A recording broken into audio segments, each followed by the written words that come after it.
Hey, we're almost done.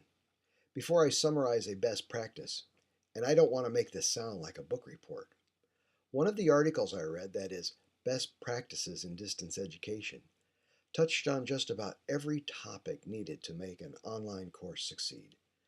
More to the point, though, Lynn Smith, 2006, author of Best Practices in Distance Education, attaches the success of an online learning to the integration of the instructional designers to promote higher level thinking.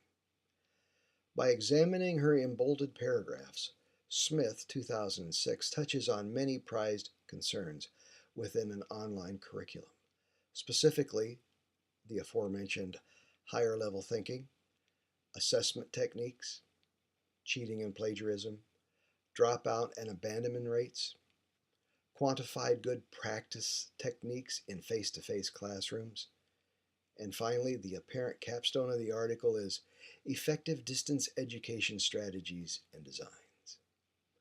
Though these outlined segments seem like a checklist of sorts, they address success and failures in implementing online education. Additionally, it seems to put the onus for successful curriculums on the course designers, which is what this class has been all about. In particular, when one reads an article and its cited material within it, that is, the authors, whose textbooks are at one's current disposal, interest is stimulated. The primary best practice gleaned from this article was taken from Mayer 2002. Does that name ring a bell? The use of the word visuospatial is a combination of verbal inputs as well as visual contributions. This combination of words and graphics in an online environment appears to be the optimal concoction for understanding. Mayer's constructionist view of teaching and learning makes such applications relevant. Reviewing one such reference, that is, the product Inspiration, we can see how the use of graphic organizers and flowcharts helps students in understanding materials.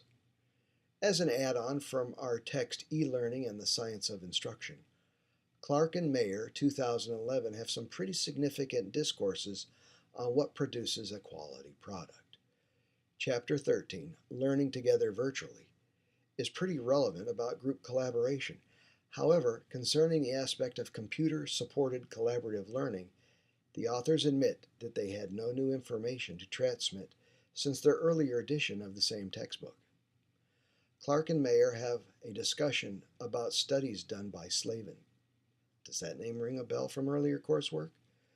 They say that Slavin, 2011, emphasizes the importance of group rewards, which are only effective when each team member's grade is based on the sum of the learning of all group members. Page 282. This is an interesting concept. I would like to see how this could be enacted.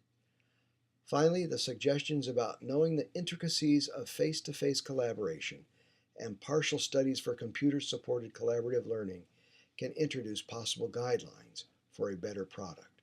Page 289. Thank you for your time.